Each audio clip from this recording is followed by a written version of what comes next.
ঝুমকির জন্য হঠাৎ বদলে গেল দেবদত্তের কেসের তারিখ। হ্যাঁ বন্ধুরা, প্রতিজ্ঞার আজকের পর্বে আমরা এমনটাই দেখতে পাব। অভির সাথে বিয়ের শপিংয়ে ব্যস্ত ছিল ঝুমকি। বড় বড় শোরুম ঘুরে নিজের নতুন জীবনের স্বপ্নে ডুবেছিল সে। এখন সে আর আগের সেই অনাথ আশ্রমের মেয়ে নয়, এখন সে হিরণময় দাশগুপ্তের মেয়ে, বড়লোক পরিবারের অংশ। তাই পুরনো পরিচিতদের এড়িয়ে চলাই যেন তার স্বভাব হয়ে গেছে। ঠিক তখনই হঠাৎ সামনে এসে দাঁড়ায় রুমা কাঞ্জিলাল, তার ভাই রুদ্র কাঞ্জিলাল এবং জ্যোতির্ময় দাশগুপ্ত। রুমা কাঞ্জিলাল তাকে বলে, আমরা যেমন তোমাকে ওপরে উঠিয়েছি, ঠিক তেমনি কিন্তু টেনে নামাবো ওপর থেকে। ঝুমকি মনে মনে ভাবে, আমি যদি নামি সবকটাকে টেনে নামাবো। জ্যোতির্ময় দাশগুপ্ত ঝুমকিকে বলে, তোমার জন্য গিফট আছে, বলে তাকে বাড়ির বাগানে ডেকে নিয়ে যায়। বাগানে পৌঁছতেই রুমার চোখ রাগে জ্বলে ওঠে। সে ফিসফিস করে বলে, কালকে কেসের ডেট, আর তুমি ফোন ধরছ না? ভুলে গেছ তোমার মিথ্যে সাক্ষীর জন্যই দেবদত্ত জেলে আছে? ঝুমকির মুখ ফ্যাকাশে হয়ে যায়।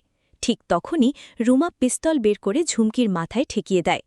আর একদিন যদি আমার কথা না শোনো, কি হবে বুঝতে পারছ তো? এই সময় দূর থেকে অভির কণ্ঠ শোনা যায়, কে ওখানে? শব্দ শুনেই রুমা আর তার ভাই দ্রুত পালিয়ে যায়। অভি কাছে এসে দেখে ঝুমকি কাঁপছে।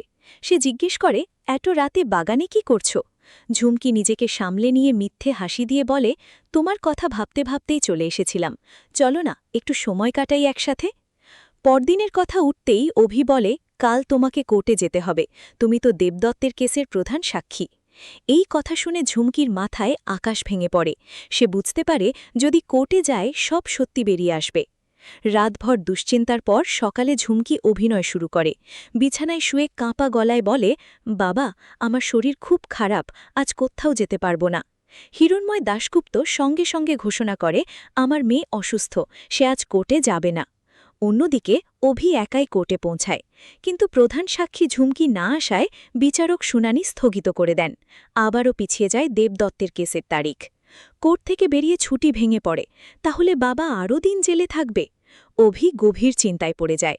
তার মনে সন্দেহ জন্মায়, ঝুমকি কি সত্যি অসুস্থ, নাকি এর পেছনে লুকিয়ে আছে আরও বড় কোনো সত্য? এদিকে ঝুমকি আয়নার সামনে দাঁড়িয়ে নিজেকেই দেখে। সে জানে সে মিথ্যের জালে আটকে গেছে। লোভের জন্য সে নিজের গুরুমশাইকেও ফাঁসিয়েছে, আর আজ সেই মিথ্যাই তাকে ধ্বংসের দিকে নিয়ে যাচ্ছে। আর অজান্তেই সত্যিকারের পরী ছুটি এখনও তার বাবার মুক্তির অপেক্ষায় দিন গুনছে। ভিডিওটি ভালো লাগলে অবশ্যই চ্যানেলটি সাবস্ক্রাইব করে পাশে থাকবেন।